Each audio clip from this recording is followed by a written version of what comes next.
Assalamualaikum warahmatullahi wabarakatuh. Hai teman-teman, video ini adalah video pembelajaran akuntansi keuangan dengan dosen pengampu Bu Sri Purwati.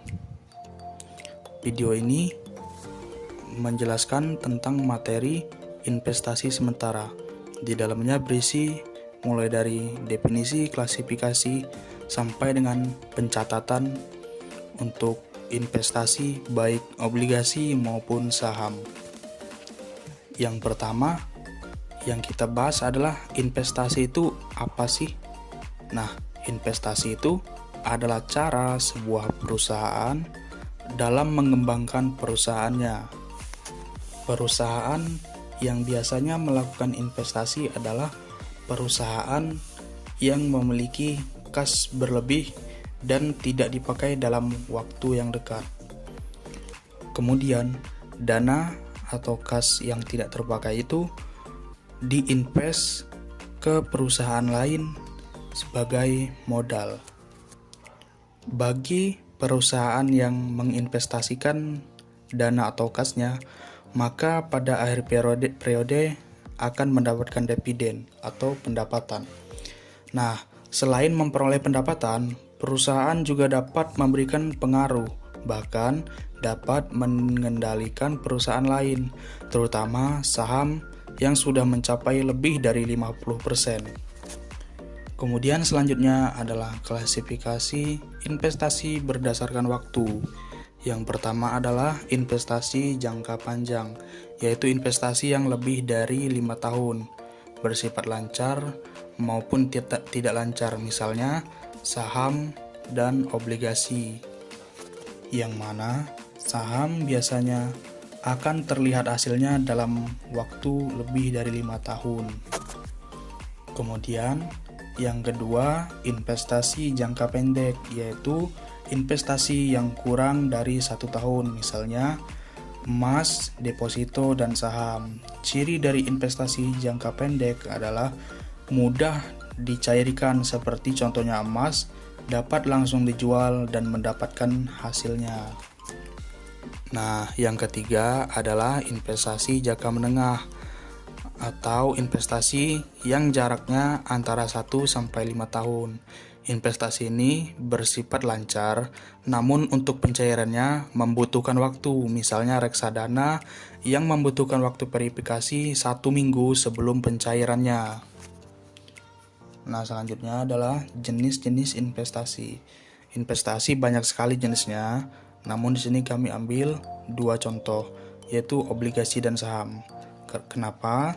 Karena obligasi dan saham biasanya yang sering dilakukan dari perusahaan satu ke perusahaan lain dengan mengandalkan kas yang berlebih. Nah, obligasi dan saham ini diharapkan bisa mendapatkan hasil di masa mendatang, dan terutama obligasi dapat memiliki pengaruh ke perusahaan lain, seperti contohnya membentuk RUPS. Selanjutnya adalah pencatatan atau pembukuan. Di sini kami ambil contoh penjualan dan pembelian baik obligasi maupun saham. Nah, contoh pembelian obligasi adalah membeli obligasi 10 lembar dengan harga 10 juta dan kursnya 90%, sedangkan untuk komisi ataupun pajaknya 200.000. Nah, untuk 10 lembar dihargai 10 juta, itu artinya 1 lembarnya berharga 1 juta. Nah, karena kurs yang berlaku 99%, maka harga kurs obligasi yang tadinya 10 juta dikalikan dengan 99%. Jadi didapatlah 9.900.000. Kemudian ditambah dengan komisi 200.000, maka didapat biaya perolehan obligasi.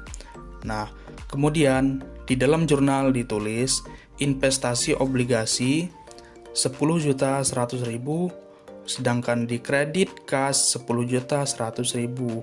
Investasi obligasi ini berasal dari biaya perolehannya. Nah, selanjutnya adalah penjualan obligasi. Menjual obligasi 10 lembar dengan nilai nominal 10 juta dengan kurs 102% dan komisi 80.000. Nah, kita kalikan dulu harga nominal dengan kurs, yaitu menjadi harga kurs obligasi 10.200.000 dikurang dengan komisi yaitu 80.000. Jadi, harga jual bersih adalah 10.120.000.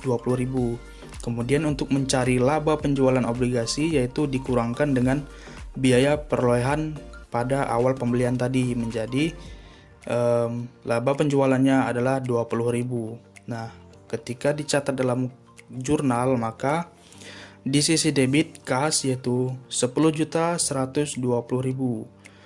Kemudian di sisi kredit investasi obligasi 10.100.000, kemudian laba penjualan obligasi 20.000.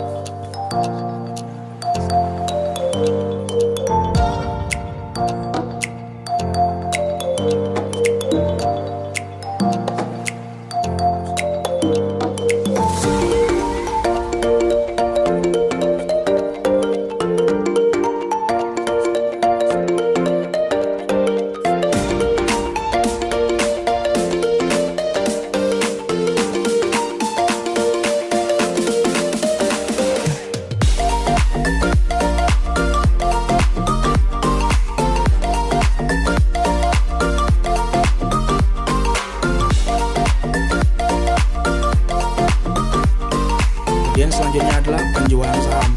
Menjual 3.000 lembar saham dengan harga 3.700 per lembarnya dengan biaya komisi dan pajak yaitu 400.000. Maka untuk penjualannya kita kalikan 3.700 dikali 3.000 yaitu 11.100.000 dikurangkan dengan komisi dan pajak yaitu 400.000.